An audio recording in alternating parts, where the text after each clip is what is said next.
Hey, it's me again. Today we're going to talk about a lot of the stuff planned down the pipeline for Pillar Chase 2, as well as very briefly touch on the Halloween update for the pre-code. Let's first start with the Halloween update, just because it's one of the first things we can actually play.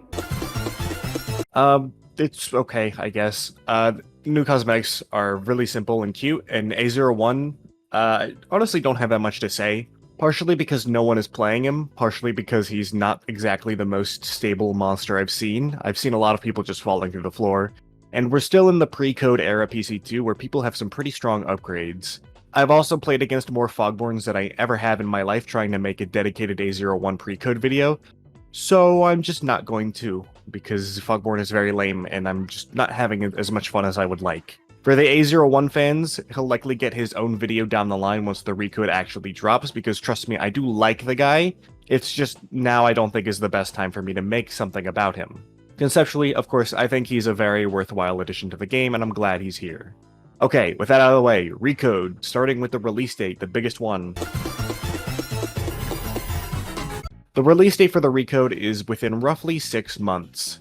Froggy and Blade have decided on a specific date within that time period, meaning it could release on Christmas, or we could wait the entire 6 months period. I have no idea, honestly, and I just hope they don't crunch themselves to meet a specific deadline that we don't even know about publicly yet. If they need to delay the game, I want them to delay it. I think the Recode being as close as 6 months is great news though. I'm very excited for it, and I've been kind of dying to make Pillar Chase 2 videos again. I just don't enjoy the pre-code right now, especially having tasted how good the Recode is.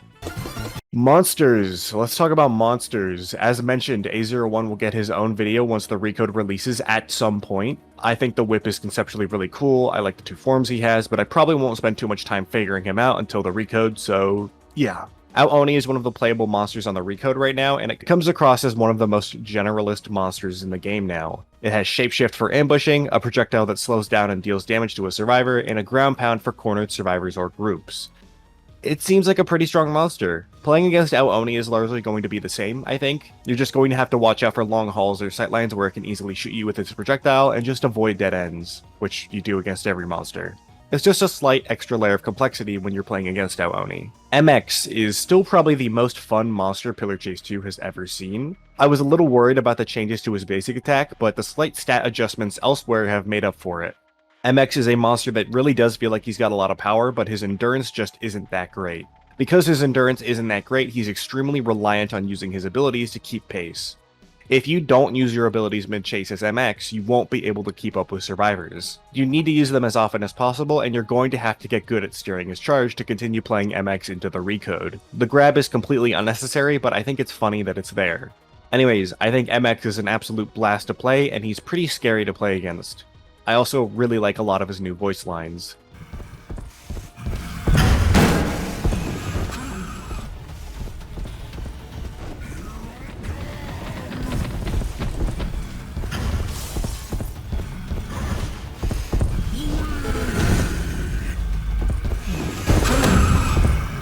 Countering MX is also largely going to be the same. Your main goal is going to be losing line of sight and forcing him to guess on where you went. Doing so requires pretty solid map knowledge too. Any sharp corners to offset his jump and charge will also help. MX is really going to thrive in the early life of the Recode while people don't know the map layouts and don't know how to play. But when a survivor knows what they're doing, he's gotta try, at least. I think he's in a pretty good state right now. Now, for unreleased monsters we have Suitmations. He looks great. Visually one of the best looking monsters we've seen yet, and he's also got really fun sound design and a super unique kill animation. However, I think a lot of people see me as the balance guy for these games I cover, so let me give you my thoughts on that. The most sensitive variable to Suitmations right now to me is the match timer. Suitmations has a very long kill animation with his basic attack, and also has the radiation meter he needs to manage, with the best way of restoring it to be going into sleep mode. The current version of the Recode seems a lot more reasonably paced for a monster like Suitmations than the first version I covered, and that's a good thing. I think he'll be a pretty good noob stomper, but he could possibly struggle for time on some maps or in some lobbies. My advice would just be keeping an eye on him after the Recode releases to see how he fares in tougher lobbies where people are doing tasks and pressuring the escape. Finally, we have a monster I've been waiting a really long time for, actually. Cutie Pie, our spiritual representative from My Little Pony Horror, has been confirmed as a monster to be released after the Recode drops. If you were 17, 18, maybe even older, and especially if you were younger, you probably just missed the entire brony era of the internet. That was back in the early 2010s, and especially 2011-2012. Whether PC2 intends to or not, to me it's a game that's celebrating internet culture, especially in the horror department, and there's so much My Little Pony horror content out there, and it's one of the biggest phenomenons on the internet, just My Little Pony in general with the brony stuff. The best way I can describe how massive it all was like modern day Deltarune. It was that infectious. All of this to say, I think Cutie Pie's inclusion is just long overdue, and I'm so glad there'll be a character finally representing all of that stuff. Her design is absolutely wonderful, and I can't wait to see what she'll actually look like in the game. There's 3 things I want to say though. Firstly, the reception to Cutie Pie has been some of the most positive and loud of any pillar chase monster I've seen. I think it's safe to say she's probably one of the most popular monsters to ever be added into the game, and she's really not even out yet. I think she deserves to be moved up in the line of monsters, as Froggy mentioned she's pretty far away. I wouldn't mind seeing her over a lot of the other monsters we've been waiting a while for. Second, with how big My Little Pony horror is, I hope there's at least ancient skins based off other scary versions of the main 6, whether they be popular creepypastas or some completely fresh ideas. I know a lot of people would love something like a Rainbow Factory Dash skin or something Fluttershy related, something like that. Third, I think My Little Pony is generally just one of those things that deserves to have their 2 slots filled, especially with how positive the reception to Cutie Pie has been. You've got the very popular and welcome options like various stories based around the main 6 characters, or you could go for something more out there like Discord. I don't know. I just think it would be cool, and as someone who's kind of old and lived through that whole entire era of the internet, it's just really cool to see it in the game, that's all. Plus, a horse is programming the game, so it'd be cool to have more horse stuff in it. Now, outside of monster footage and confirmations, we got another piece of news. Collab monsters are the priority now. Let's go over what separates a character with official permissions and a collab character. A monster won't be included in PC2 without some form of legal permissions for the sake of protecting the game. Tricky is a monster that has the official and legal approval of Crinkles to be included in the game. However, as Crinkles isn't lending any help to realize Tricky in the game itself, he's not a collab monster. A collab monster needs explicit assistance from the character's creator in the creation of the monster. It requires a collaborative effort from people outside the Pillar Chase development team. I'm no Pillar Chase 2 representative, and these are just some estimations. I imagine we can expect suitmations on the Recode launch, and Percy either on launch or shortly after it. Should any other official collab happen afterwards, that monster will be the priority over everything else we've seen. That's all. Class time. These are the replacement for upgrades, and to me, this system is dramatically better. These will be a lot easier to balance, and each one is coming with an associated visible item of some kind, which will allow monsters to easily identify each class by actually looking at the survivor. This also makes room for class cosmetics, which I think will be really fun to have. The first and only class in the game right now is Frontliner, and the version of the Recode I played, Frontliner just feels like a small bonus and can extend your life by a notable few seconds with a block. Shield Bash didn't seem very good though. I imagine Blade doesn't want classes to be too strong as to avoid a repeat of the current state of Pillar Chase 2 with extremely strong survivor abilities. In that regard, I think it's fine. Frontliner's main strength, to me, is probably going to be nullifying those very telegraphed yet hard-hitting attacks. Things like Out Oni's Ground Pound or Projectile, and possibly something like an Inkfell Explosion. The classes do have one major problem though, and this problem is something that'll affect the entire class system: unique HP and stamina values. Frontliner, as of this video, has 105 HP and 95 stamina. Because of this, Frontliner just isn't a good class in my opinion, and I would advise against playing them in this state. The 2 most important stats in Pillar Chase 2 are stamina and speed, as both of these allow you to avoid damage in the first place and are a major factor in every single moment of the game. HP is like several tiers below stamina in speed and performance and value. It's really not that important. And believe me, back when the original upgrade system of Pillar Chase 2 was around, I played a lot with Greedy, I played a lot with Flimsy, I played a lot with Runner. I have a lot of experience of playing this game with anywhere from 60 HP in base movement speed and stamina to 5 HP and 25 stamina.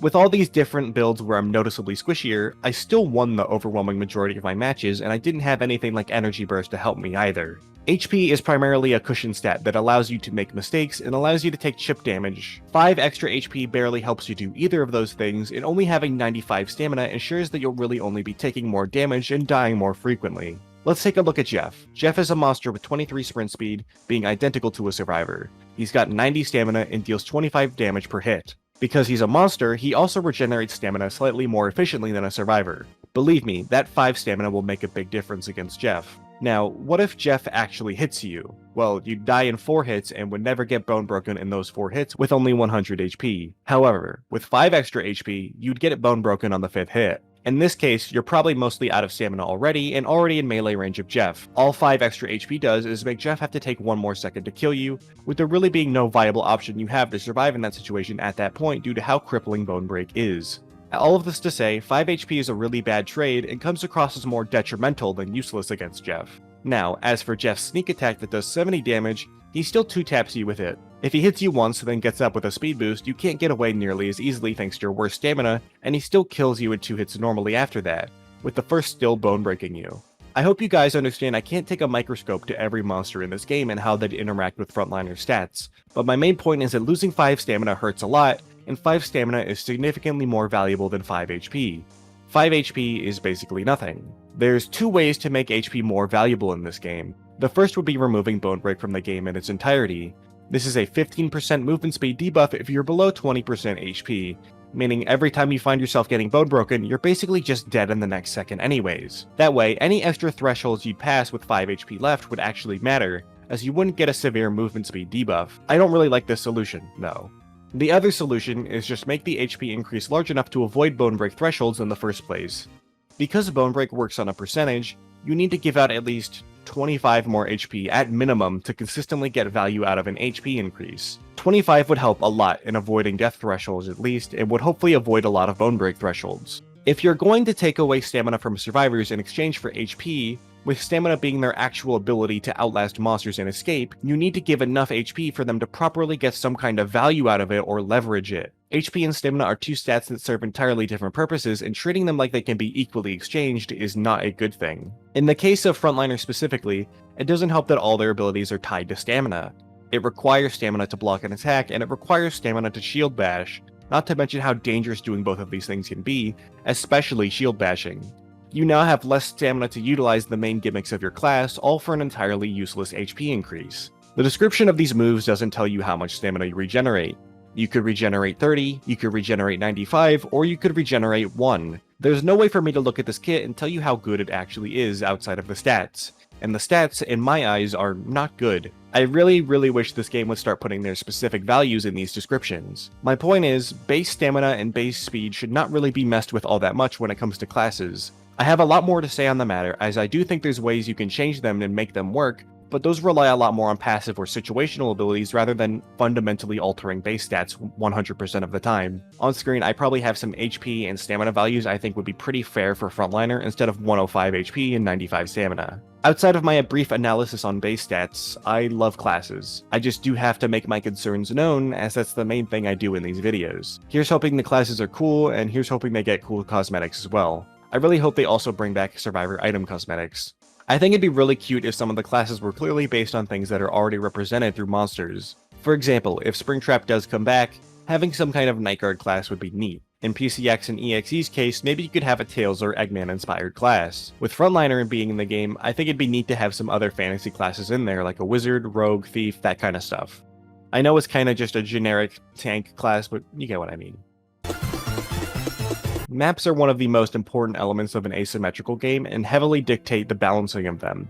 So far, the Recode has been almost entirely done in the remake of Dungeon. I think the Recode Dungeon is better than Precode Dungeon by quite a lot. Breakable walls are really a godsend for monster gameplay, especially since they're monster exclusive. Thankfully, we're now also getting to the point where it seems like the Recode will have more maps in it. This map is supposed to imitate the vibe of Vapor 2013, so maybe this could be like Vapor, Rosemary, and Valem's home turf or something. I do think it'd be cool if every monster eventually got one map that you could call their home turf at least, even if there's overlap. Anyways, this map seems significantly more open and simply just far different from Dungeon, and that's absolutely what we need to be testing right now. My only concern is that this is another escape map. I brought this up as a concern in my last video, and with this reveal, I saw a lot of people sharing the same sentiment. I really hope not every map is an escape map. I just think there's more you can do to make the gameplay interesting. I think escapes just leave a lot more room for more uninteresting gameplay, where monsters are heavily incentivized to guard one specific area, which trapping monsters will be disproportionately good at. And there's just a lot of pressure on the monster and their fun in a match to guard the escape and prevent people from escaping. I'll just be blunt, I think I'd prefer if people had to survive the full length of time. I just think it's more fun that way. As just a few ideas, an indoor map that's really dark but survivors can repair a generator or breaker to turn the lights on. Survivors can do a task to unlock a supply room, which is full of items like flashlights, first aid kits, and other items. You could also make monsters do more beyond just defending one specific escape area. Maybe the monster can hit the breaker or generator that the survivors repaired and temporarily disable the lights for 20 to 30 seconds. Even with escapes, you can do more interesting things. For example, the boat in this new map, maybe only 3 or 4 survivors can fit on it. Maybe a map has an escape, but it requires 2 or more people to stay behind in order to activate it and hold it open. My point is, I think if there's going to be escapes on every single map, which I don't want, by the way, I really do not want that, at least don't make them have the potential to be an everyone wins type of situation where every single survivor can escape. I want there to at least be sacrifices, selfishness, harder windows that come into play at the very least. There is another thing though, and I think that monsters should be able to ban certain maps from their map pool. Think of it like this. You go into your inventory for your favorite monster and there's a tab somewhere for your monster's map pool. Based on how many maps there are in the game, you can ban a portion of maps from being selected when it's your turn to be monster and you're playing as that monster you selected. It's probably not the most perfect system, but the goal of it is just to prevent players from getting maps they really would rather not be playing. However, it still leaves enough control out of the player's hand, so there's still a chance they might get a map that's weaker for their monster. So for example, if you're playing MX, you could ban Gilgamesh and Fazbear Frights, and maybe more or less depending on how many total maps there are in the game. You still might get a bad map for your monster, but at least you don't have to worry about getting your least favorite. Progression is the last section I'd like to really touch on because I think there's a little more depth you can add to it. It seems like the new max level is going to be 150, which is Masters. Masters is Ruby. Bronze, Silver, Gold, Diamond, Ruby. I think in a game like Pillar Chase 2, it's good to have the max rank be red. Because, you know, blood. Do I think this devalues Diamond rank? Maybe. It personally doesn't affect me because I don't care about rank, but I do think if we're going to now have a level cap of 150, fleshing out the progression system would help a lot. For starters, I have no idea if this is a monster exclusive rank and survivors are stuck at Diamond or not. Maybe master rank for survivor could be Amethyst for purple. Maybe they could be Marble or Quartz or White and Gold or something, I don't know. What I do think would be fun would be adding other ways to get experience, coins, exclusive skins, and the like. And that's a challenge system and achievements, as well as maybe a more fleshed out XP system. I don't know if Blade plans on doing survivor class levels, or just an overall survivor level. Maybe he plans on doing both. I would definitely like both, as I think it just gives people who like progression more reasons to play and things to do. Using Frontliner as an example, it's very clearly meant to be some kind of tank character and someone who can hold aggression. The Dead by Daylight emblem system is a good starting point for ideas, at least in my eyes. You have 4 emblems in Dead by Daylight. 1 for objectives, 1 for general survival, 1 for altruism, and 1 for stealth or escaping chases alive. I don't think Pillar Chase 2 needs to copy this system in its entirety, but something like it would be really cool. If the Frontliner class had its own leveling and progression, it could gain extra experience for altruistic or chase-related actions, taking damage near other survivors, healing other survivors, successfully using their abilities, escaping chases, having a long overall chase time across a match, those types of things.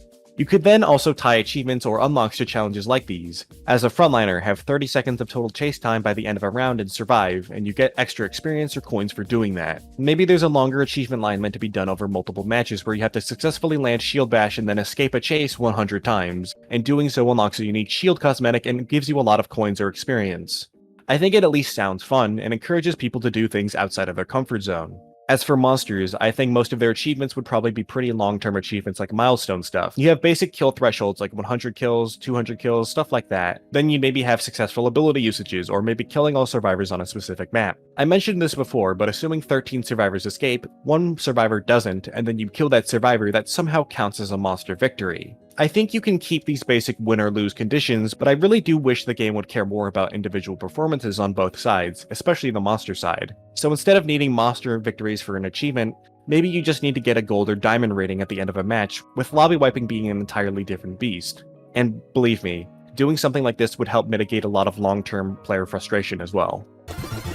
Alright, let's get through this section fast. These are just my own, mostly unfiltered opinions, or what I think would probably be a good idea for the Recode. Some of these takes might be hotter than others, but here we go. First, I hope they avoid trapping monsters in the Recode. I'm not saying you can't have them, but just know they're easily one of the least fun archetypes of killers to go against in these larger asymmetric games. Inkfell and EXE are 2 monsters I loathe going against, and that hurts because I really like EXE specifically as a character, and I'd love playing as him more if I just didn't like how it felt to play as and against him. There's satisfaction on the monster side from trapping people and killing them super easily, but there isn't that much fun on the survivor side, especially when a map like Hide and Seek exists where trappers run rampant. Baldi's Notebook is at least funny and has a lot more interactivity to it. Something like Inkfell's puddles isn't very interactive and is overwhelmingly dangerous. Fogborn is also just a really unfun monster to go against, and I hate it. I don't think a monster that demands you look at the floor or wall the entire game is really all that fun. I understand there's sound cues, but you're still looking at the floor or ground because of the way Foggy Stare works, because it has practically infinite activation range. You can just not see Fogborn because of how dark everything is and how thick the fog is everywhere in Pillar Chase, but Fogborn can still activate Foggy Stare, and now you're just dead. Not to mention, any monster that can just teleport directly on top of a survivor is generally just not fun to engage with. Between Roblox's ever-present latency issues and just how little agency Fogborn can give survivors, he's a boring and frustrating monster. At least give me the option to use viewports on the UI instead of having renders. I get a lot of people are on mobile or have not great hardware, but that's why it should be an option. I have a good PC, I want to use them, they're cool. Okay, I'm running out of things to say. If you like this video, like, subscribe, blah blah. I'll see you guys later.